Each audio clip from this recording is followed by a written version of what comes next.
covered, pero I try to relate some of the, not only the health effects, but also the economic effects of pollution.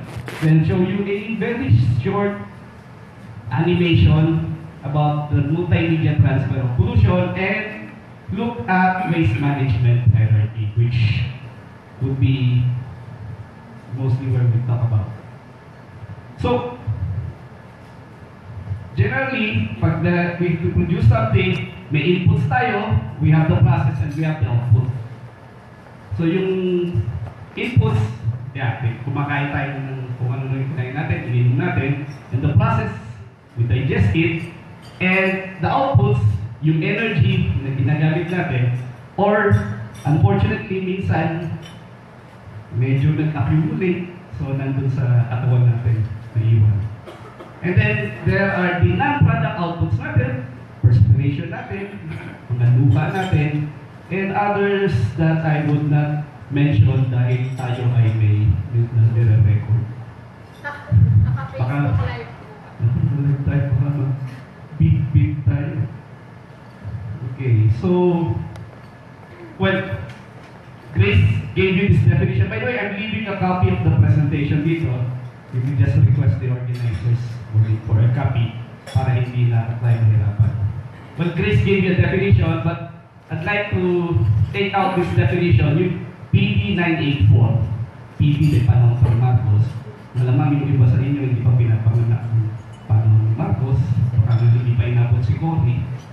Pero sino presidente na pinanganak ito?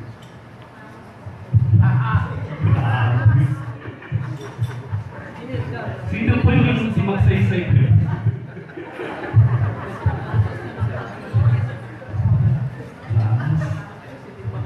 So, good then yung ikala mong aking but the thing is, well, this definition during the time of Marcos is quite comprehensive about alteration, discharge, harmful, detrimental. Pero there's a difference between pollution and nuisance. Ano yung nuisance? Pag maingay yung kapitbahay mo, nag-video pa hanggang pag sumakay kayo ng elevator at yung kasama mo ay dumiglo, ano yung diglo? Dig high, sa taas lumabas. Diglo? Corny. Pero huwag kayo gagamitin yung joke din sa pag-bilin. Tagal na kaya yun. So, but, yeah, that's practically the difference between a nuisance and pollution. Although in some cases, ay malay ko may lumabas na ordinansa, bawal magtiglo sa loob ng elevator. Okay, so now let's talk about this multimedia transfer. Earlier, I was listening to your presentations. Natutuwa ako, lalo na yung talagang kinarir yung nandun. Para sabi nga, in-AutoCAD yata yung drawing. May dalawa kayong platter pa dito. Sino gumawa po nun? Baka kasi may mga maghanap na gagawa ng plano, i-recommend daw kayo. Although I was listening, meron isa group I heard, you'll be spending 40 million for your STP, pero 20 million for your schools. What's it? Medyo kawawan. Siguro po, the reason why we're doing this recipe is eventually, we'll find out, baka pwedeng the SPP budget becomes 20 million and the budget for the school becomes 40. And because this is how we've been addressing pollution.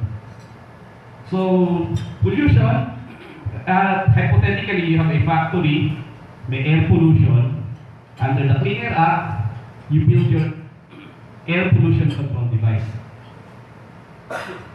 And let's say just for theoretical purposes, meron siyang what we call wet scrubber.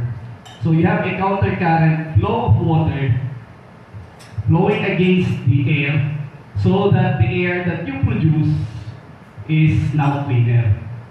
Malinis na yung hangin. However, the pollutant, saan napunta? So, lumipat lang siya sa tubig. So, now with the Clean Water Act, you build your wastewater treatment plant, you put in some chemicals so that the water eventually is clean enough to be discharged to the river. Uy, nawala sa tubig. But what has happened is you may have formed a sludge that you may have to send to a landfill.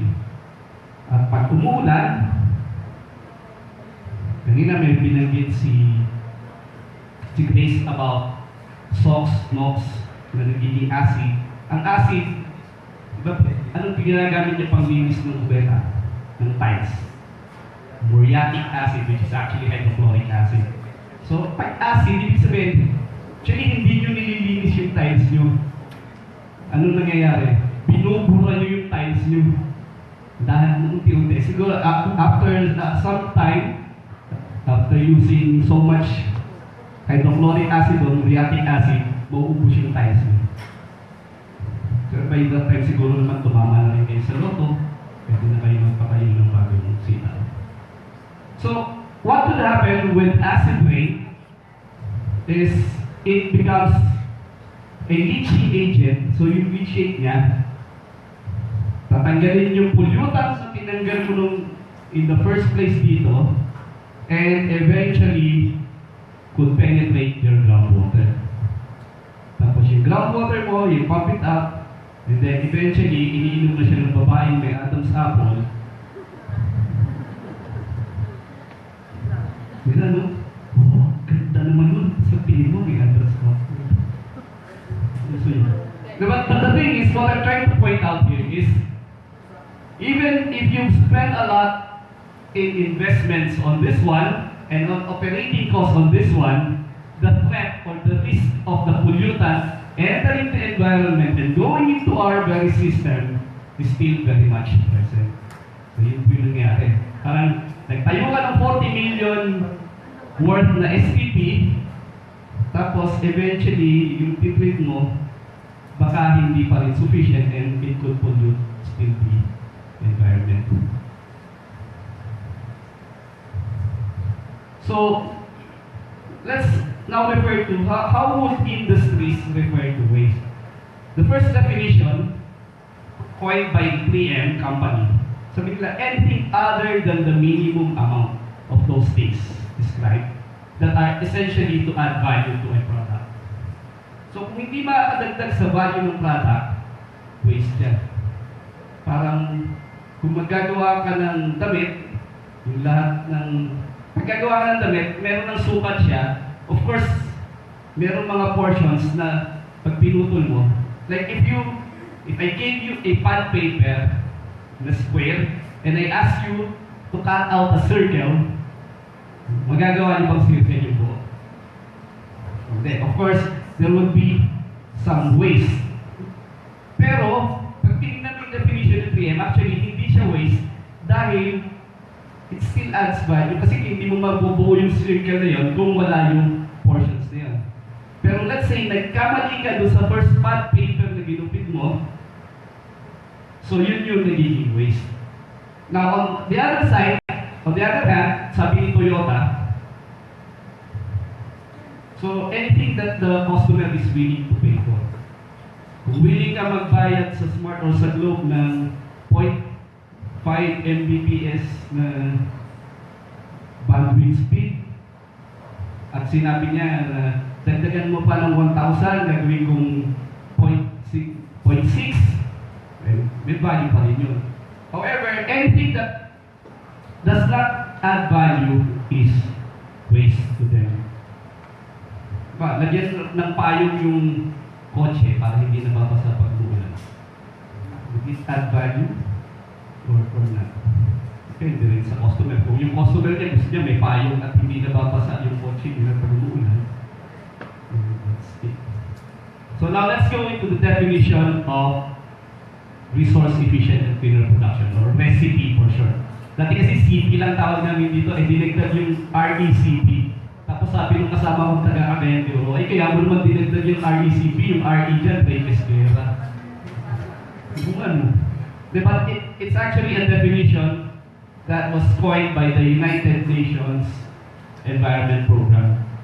which is one of the sponsors of this seminar. So, the thing about recipe is, if you look at the underlying,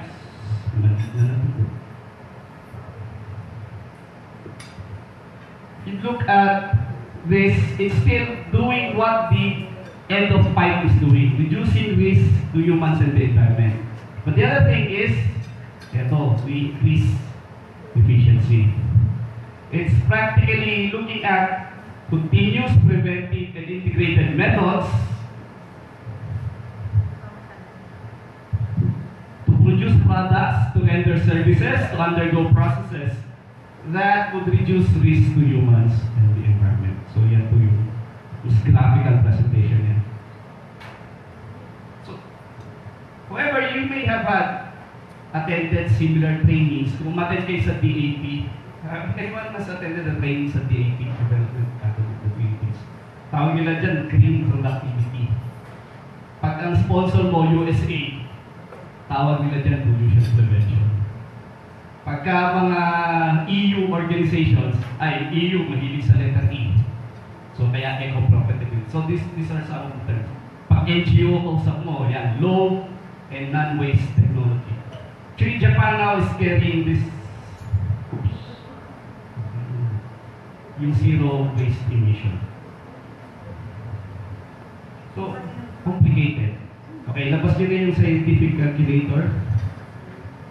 Kanina, pinagbigyan ko kayo, hindi ko ma-discuss yung pH ng ulan. Pero ngayon, hindi ko na kayo pagbibigyan. Labas nyo na ang mga calculator ninyo. Download na kayo ng apps. Otherwise, I would not recommend issuing a certificate to you. Diba? Like ito lang. So, let's say you need 100 units of raw materials to produce 80 finished products. So, dapat nga yan, may mga integration pa hindi ko na. So, ilan ang ating waste dyan? 20, okay. In recipe or resource efficient cleaner production, what we're after is do intervention dito. Hindi yung pagdaan dito, saka natin i-treat. But rather, do something inside so that what goes out is lesser.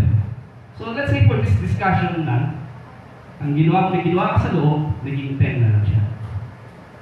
Walang pinagkaiba, nagsaing ka ng 100, tapos natutong yung 20, so 80 lang nakain mo. So, pinag-aralan mo bakit ka nagkakaroon ng tutong, so that in the end, it becomes 10. So what happens now? So, 100 na pumasok, may lumabas na 10 dito, hindi na balance eh. So, ano na ngayon? Ano ilan na to? 90. Okay. Malapit yun. Nasa 75 na trade yun. I-issue natin yung certificate. On the other hand, ibalik natin yung dati. 80 pa rin yung output mo. 10 yung lumabas dito. So, ano ngayon yung? So, ang raw materials natin, 90. So, from this pa lang, you could have either experienced one, an increase in productivity, or a reduced input cost, and also a reduced treatment cost. Parang, kung naghahawak kayo dati ng 10 truck ng basura, tapos ngayon naging 15 truck ng basura na lang, hindi mo nababayaran yung 5 truck ng basura na hinahakot sa inyo. Similarly, yung wastewater, yung STP nyo na 40 million, baka hindi na siya 40 million. Kaso, wag lang, kasi narinig ko kanina, pagdating sa inspection ng mga permit, ang laki nyo. Mas malaki pa yata yung budget nyo. Okay, so aside from that, those three, the other benefits could include, so if you consume less water, that means less water is taken from the environment. And similarly, less water is thrown to the environment. Okay, can you estimate how much water or wastewater you throw into the environment sa bahay? How would you estimate? It's simply looking at your water bill. practically halos yung lahat ng kinonsume mo for the month, halos lahat yun din yung itinapon mo. Not unless yung pagkapaligo mo, iinom mo yung paligo. Or, mahirap mo, hindi mo ilabas yun.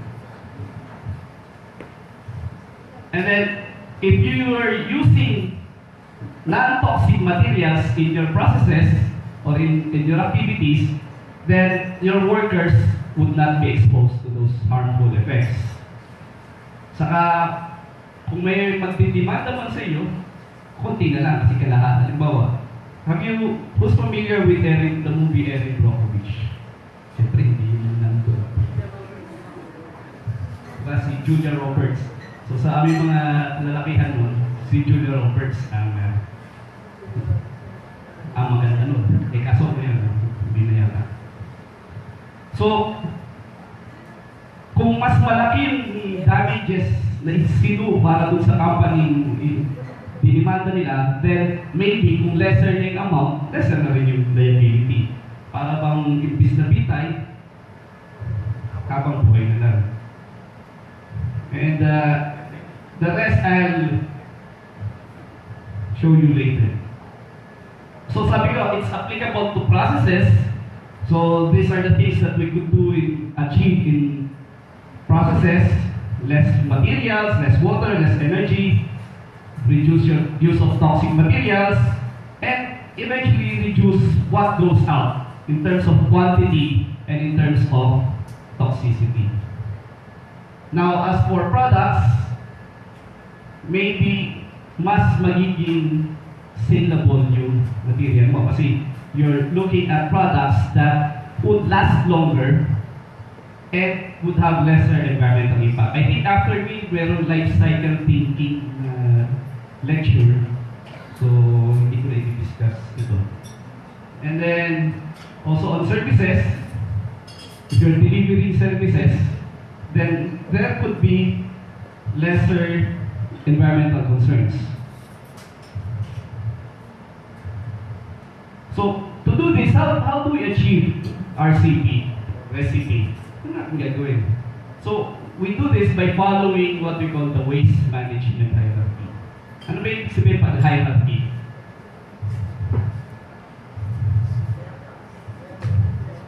So, like sa household, pag sinabi natin hierarchy, sino ang pinaka-nasusunod sa bahay?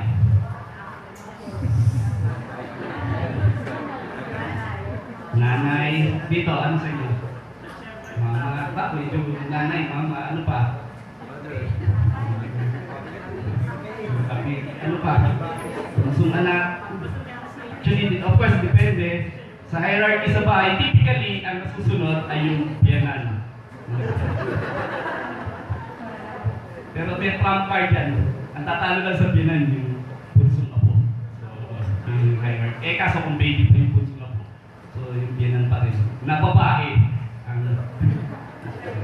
not being gender insensitive, pero that's an observation, a valid observation.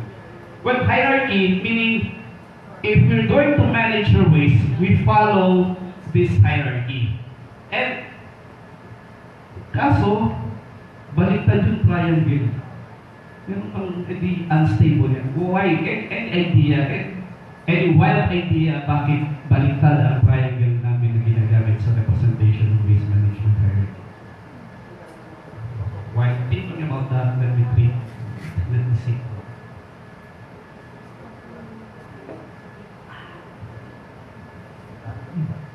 Baliktad yan kasi at the start, you have more options na maiisip.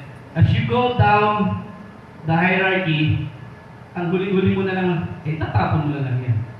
So, sa taas, mas marami ka pang pwedeng gawin. So, we start, and in recipe, yung unang dalawa, ito yung included. Although I'll also discuss itong what we call end-of-pipe treatment sa bandang huli. Para lang i-complete yung picture.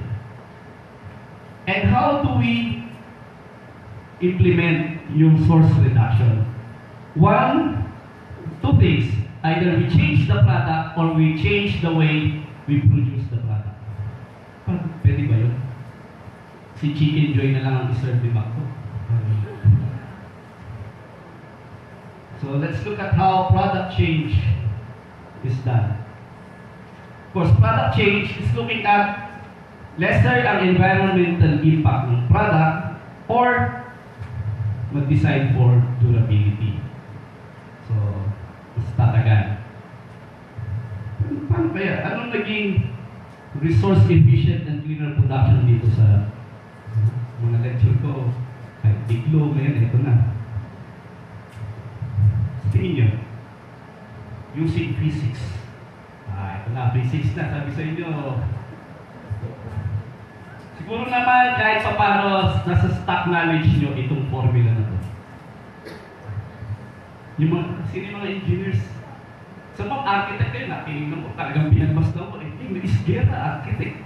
Saan po kayo bang nag-aaral? FEU. Tiyak may physics kayo. At yung mga ibang sasabihin, may physics din kayo ng high school. Wala pa naman K1 to 12 dito. So, Q is equal to M CP delta T. Ayan, yung CP delta T. Hindi pa kayo magamit ng periodic table nito. Yung delta T, change in temperature. Yung C sub P is a constant, specific heat constant. Yung M, mass. So, kung gagawa tayo, kasi nung unang panahon, yung American Standard, naalala niyo yung mga American Standard toilet bowl? Yung pag-upo mo, masushoot ka sa laki. Baka ikaw ma-flash. So, ibig sabihin, that bigger water closet, kung parehas lang ng material, the change in temperature, para maluto yung ceramic na to, ambient temperature to a certain temperature, parehas lang. So, if you compare, parehas lang siya, cancel out. Yung the same material, dahil specific heat constant to, parehas lang. So, nagkaiba sa M, mass. Mas malaki yung isa, mas maliit yung isa. So, kung mas maliit, ibig sabihin yung heat or yung energy na kailangan, mas konti. So, kung mas malaki, mas malaki. Like, sino po dito ang waistline ay 24?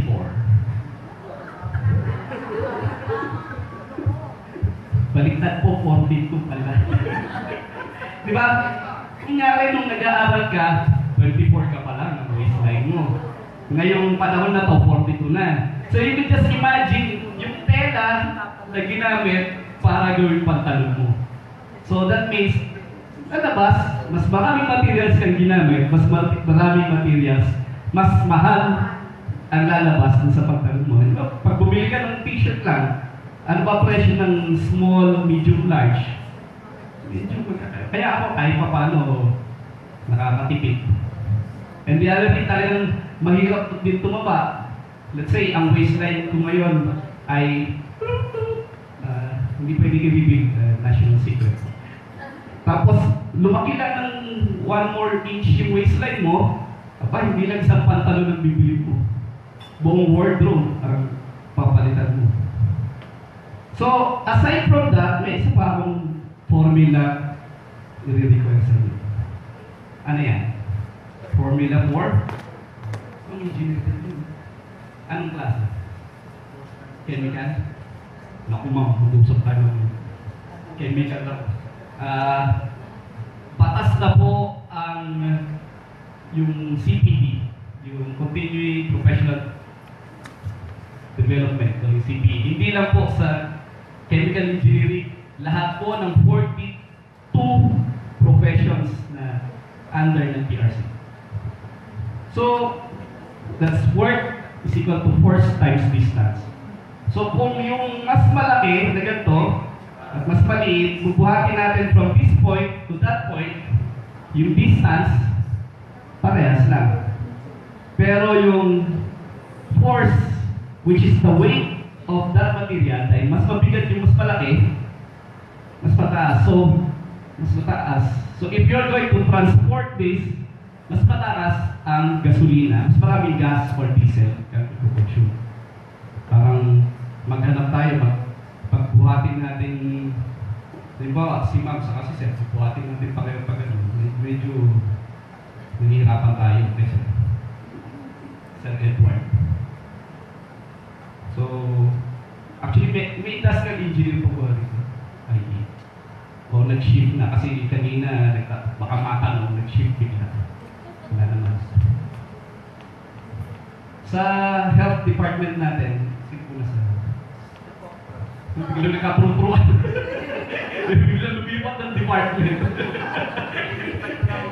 Tatlo sila parang yung recycle na loop.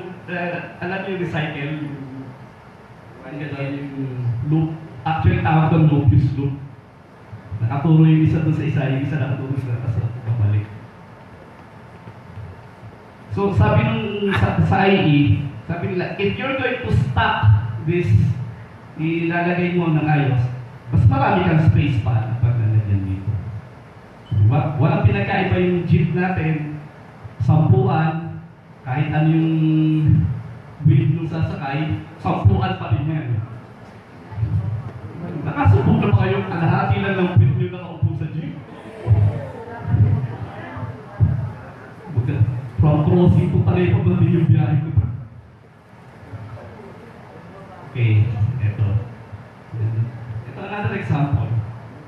Bibili kayo ng toilet paper. May kasamang ganun. Ginagamit niyo po ito. Bakit pa rin? Of course, kung mayroong toilet holder, okay lang. Pero, hindi ko naman, not unless mas gusto nyo gamitin ito. Ay, ang sakit. So, eventually, yung ibang toilet papers, coreless na. Parang siguro sana may mansanas din na coreless, no? Dahil kinakain niyo ba yung gitna ng mansanas? May tanong na sino ba ang kumagat ng apple sa ng loko ng apple? Okay. So eventually there are also product service systems. Like if you heard of Merck Chemicals, si Merck Chemicals mayroon siya tinatawag na Petrologics. Meaning yung mga containers ng chemicals na pinaglagyan mo, sinusoli mo rin sa kanila. Para bang bumili ka ng soft drinks na nasa bote, sinusoli mo yung bote para meron kang paper. And also in the change in service approach. I don't know with the rooms that you've stayed dito, pero in my room dito, ganito ngayon yung kanilang dispenser. Instead na magpo-provide sila ng individual na sachet ng shampoo, ganun din po sa rooms ninyo. Of course, naging problema ng iba. I remember si Chairman Tolentino, when he was the mayor of Tagaytay, sa kanila yung Angel Seeds, are you familiar with Angel Seeds? The retreat house sa Tagaytay. Nung time na yun, bago pa lang yung mga CFLs, retreat house yun. Dati silang nawawala ng mga CFL. Tinataloy yung best. Retreat house. Hindi pa yung Broadway Hub. But in this case, kung i-replace niya, of course, you don't have the sachet as your waste. Although, I'd like to assign to my students kasi how much weight yung bote ng shampoo as compared to sa sachet. Baka parang 1 gram yung sachet, hindi ko lang, parang nasa 10 to 10 grams yung bote, baka in the end, parehas lang. I'll have to do some computation. So that's product changes. But mostly, it's quite difficult dahil yun yung product na bumenta. It's marketing nightwear, paano palitan. Maybe through the way how you produce the product, ang pwede magbago. Like changing the input materials. Diba? Ano ngayon ang nire-recommend ng DOH at ng DOST sa kanin? Anong klaseng kanin ang ninyo sanang kainin? Brown rice. Although misnomer yung brown rice, hindi po siya brown na variety, but rather unpolished rice lang po siya. Para mas healthier, mas na healthier pa, more healthier in English. At mas makakababa ng inyong blood sugar. Tama, kasi nahirapan mo kumain, bro. So, you're looking at nga, it's substituting some of the component materials. Like right now, if we look at our gasoline, ano ba ang meron sa gasoline natin? Aside from being unleaded, meron na siyang ethanol. Dati, pure gasoline lang siya. Ang diesel natin, dati, pure diesel, ngayon may mixture na siya ng methyl ester or CME, coco methyl ester.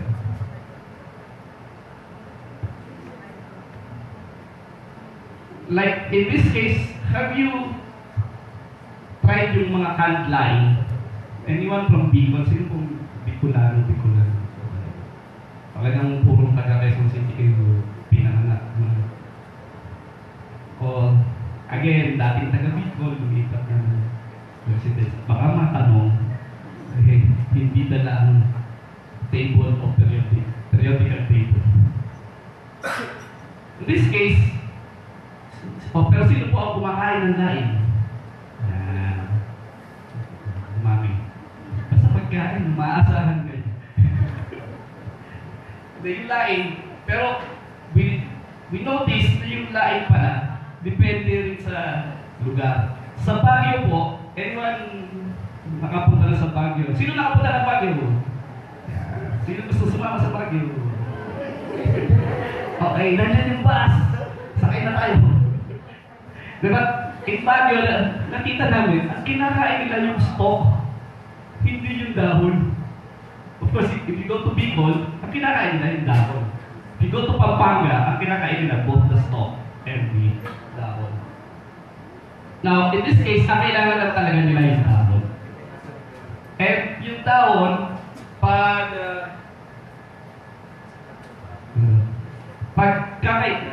diniliver sa kanila, kasama yung stalk. Tapos may tao pa sila na ang trabaho, tanggalin yung stalk, and then after removing the stalk, tatapon sa basurahan. So, ang ginawa na lang nila, eventually, from the farm, dahon na lang ang i-deliver nyo sa amin. Para yung stock na tinanggal nyo, pwede nyo i-compost, pwede nyo gamitin soil conditioning. So that was what they did. Kahit nagdagdag sila ng presyo ng konti, premium, pero in the end, nagkaroon pa sila ng savings sa raw material, mas hindi nasisira yung dahon na dinideliver sa kanila. Kasi kung may stock, mas patong-patong, nasisira yung dahon.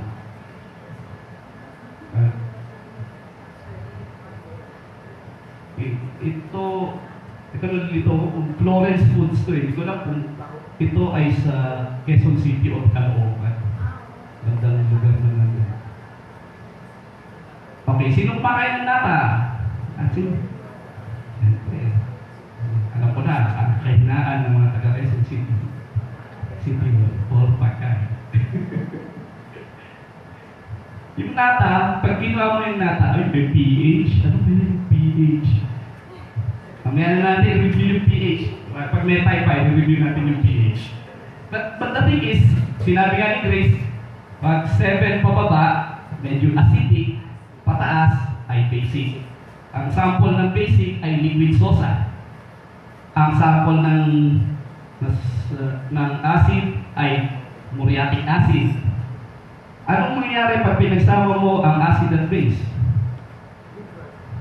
Neutral siya. Pero may reaction siya na pwede maging violent reaction. Kaya nagtataka ako sa mga groceries natin, si muriatic acid, katabi niya si liquid sosa, may katabi pa Clorox na kaya-kaya abutin ng mga bata. So, this may have to be considered in terms of stocking. But the thing in this one, yung nata, pag deliver sa kanila, pH 3, para po tumaas yung pH niya, lalagay dito sa drum na to, lalagyan ng tubig, yung tubig paagusin ng tuloy-tuloy for 21 hours. Bilhin nyo yung tubig, malinis na tubig, eventually magiging polluted siya 21 hours. Na tuloy-tuloy.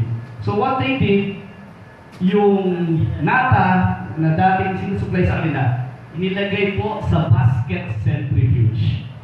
Ano yung basket centrifuge? Siguro gumagamit kayo pero hindi nyo alam kung ano yun. Kung meron kayong twin tub na washing machine, yung spin dryer nyo ay basket centrifuge.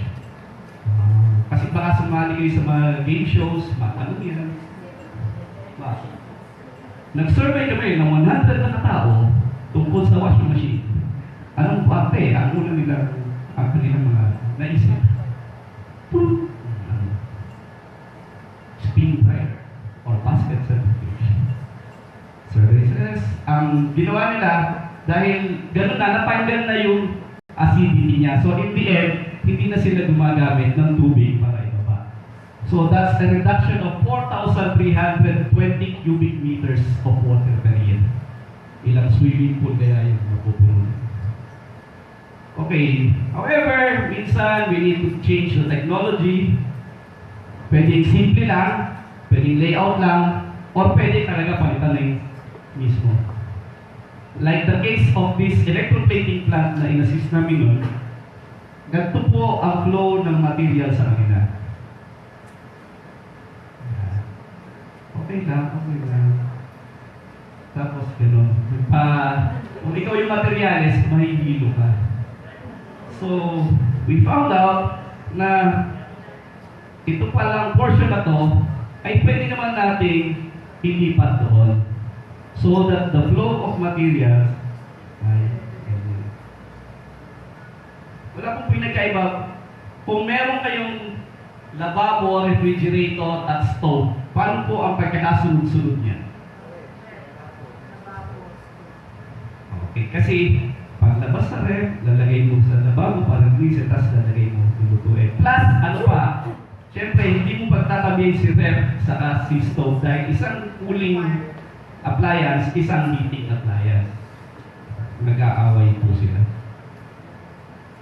So in this case, less po yung spillage at less po yung, kasi hinahawakan lang po ng mga tao yan. So, yung mga tauhan nila, natuwa rin. Now, but in some cases, we need to just improve the operating parameters.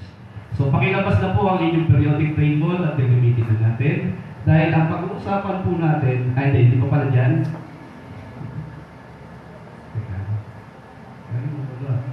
Hindi ko pala naisama. Tingnan lang. Sige, pero pag lumitaw, gagamitin natin.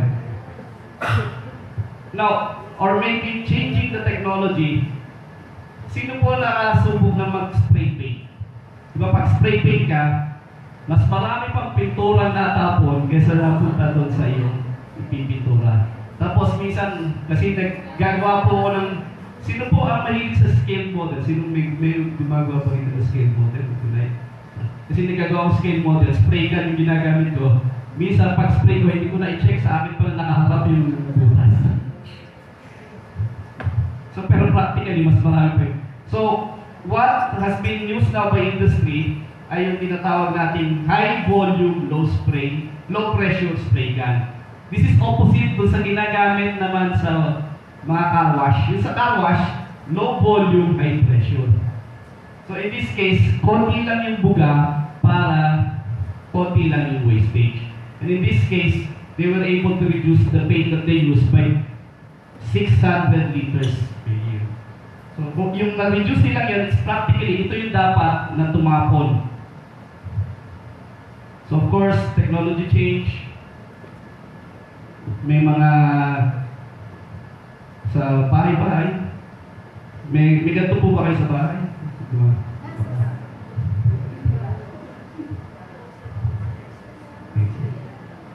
So now, I'd just like to go back to sa okay. Improve operating parameters. Sa umaga, sa bahay ninyo, anong pagkagising nyo, pagkadilat ng mata at pagpunta nyo sa kusina, ano muna nyo gagawin? Sino magkakape? Magkakape. Dahil ako, hindi naman ako, wala akong pang-brew ng kape. Kasi lang yung hot water. Instant coffee lang po ginagawa. Sino po instant coffee? Diba? Ano yung gawin natin? Papakulo ng tubig. Sasalin. Pag kumulo na yung tubig, isasahin sa tasa. Nalagay yung kape, asukal, at kung creamer kayo, lagyan ng creamer. Haluin. Tapos ano gagawin yun? Yun yung baga. Mainit. Palalabigin. Gawin nyo, pinainit nyo. What's the boiling temperature of water? 100. Sino po rito ang umiinom ng 100 degrees centigrade na kape? So, palalabigin nyo. So, imagine nyo yung in-spend nyo pagpapainit, tapos palalabigin nyo rin pala. So, you may want to reconsider on that. Sino po ang kagabi, naka-aircon kayo most probably, may aircon po ba kayo sa kwarto? Sayang ang bayad, no? Libre eh. Kaso, ano setting ng aircon nyo? 18, 20. Tapos, ano ginawa nyo? Pakulog, di ba? Kung sa bahay man nyo siguro yun, nakaserve na mababa, tapos nakapajama na kayo, nakataklog pa kayo ng kumot, so pati comforter pa, tapos may medyas pa kayo. Di ba parang, ang hirap pa rin, paliwanag ng tao. So, those things, baka you may want to reset the temperature at a comfortable level na hindi naman kailangan talagang mamaya may lumabas na penguin dun sa kwarto ninyo. Okay lang kung penguin, mamaya polar bear may lumabas. So now let's look at improved operating practices. Tawag din nila dito, some would call this good housekeeping practices or good manufacturing practices because these practices practically are also the same things being done at home. Like, halimbawa, material handling improvement. Pagkakain kayo sa bahay, anong meron to sa ulam? Siyempre, may serving spoon. Bakit may serving spoon? Para hindi mapali. So, ginagawa natin yun. Like, production scheduling. Pag nagpa-plancha kayo, ano unang yung pa-planchahin? Or yung nag-start kayo sa maninipis na portion, pakapal, and then panipis ulit. Para yung consumption nyo ng kuryente ay ayos lang. Training. Halimbawa, may bago kayong kasambahay. Tapos, halimbawa, umalis si misis. So, sasabihin ni Mr. doon sa bagong kasambahay na babae, Day, wala si ma'am. Ititrain kita kung ano yung ginagawa ni ma'am. Anong ginagawa ni ma'am? Sinasara, titingnan, kung nakasara yung mga pintana at pinto. Kasi baka bigla din matising mo. But the thing is, we also do train people. So, let's look at some of these things at work. So, itong nangyari sa isang crab meat processing company, when they came to us, ganito ka dami yung nalalaglag, and yung nalalaglag na yan is crab meat. Eh, yung crab meat, yung product nila. Ano gagawin mo dyan? Ipulin mo dyan, as yung crab meat na nasa taas, for export ito, for local domestic consumption. Of course, hindi. Tapos, at the same time, i-splash nyo ng tubig yan. So, ang daming wastage. So, what happened then was, sabi namin, una suggestion namin, tingnan nyo sino ba yung magaling magtanggal ng crab, ng meat, and then para mas konti yung tapon. And train those people, i-video nyo, and then you could use that as a training video for your people. True enough, nakakita sila ng magaling, konti yung tapon. Yung pala, kasi dati, ang trabaho niya ay, any guess?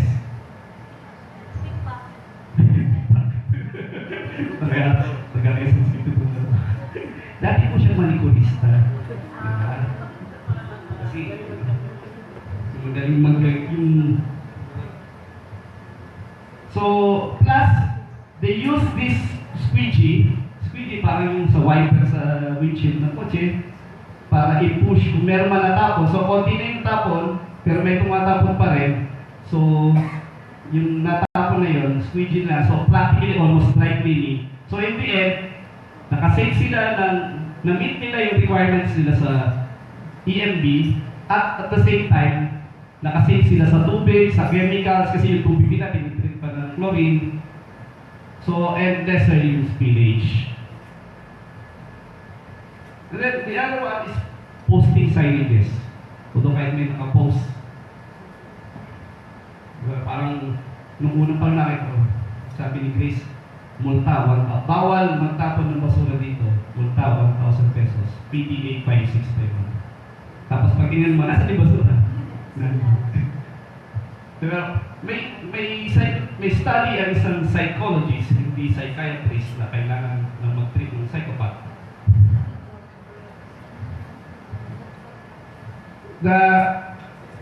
Kung halimbawa, meron kang button or naka-t-shirt ka na I reduce waste or I recycle or I turn off the lights when no one is in the room, mas malaki yung chances that that person would do that task kaysa doon sa walang suot.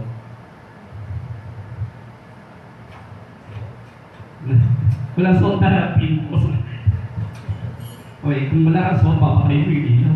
Mas maganda pala yun. And then, of course, doing yung first in, first out. Kaya pag namimili kayo sa grocery, ano yung una nyo? Pag kukuha kayo ng stock, anong kukunin nyo? Yung nasa harap o nasa likod? Nasa likod.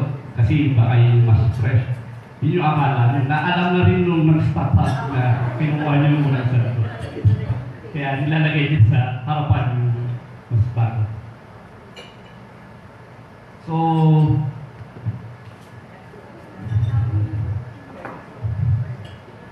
okay. By simple maintenance, like in this case, di ba pag kulay dilaw ang flame katulad po nun sa ating heater, mas mababa ang temperature niya. Subukan niya, mamaya, pahanap tayo ng kulay blue, tawakan yung gano'n, tawakan mo yung yellow sa kapatid. Tayo hindi po. Kasi na-experience ko rin. Yes, kayo. Experiential learning is really for adult learning.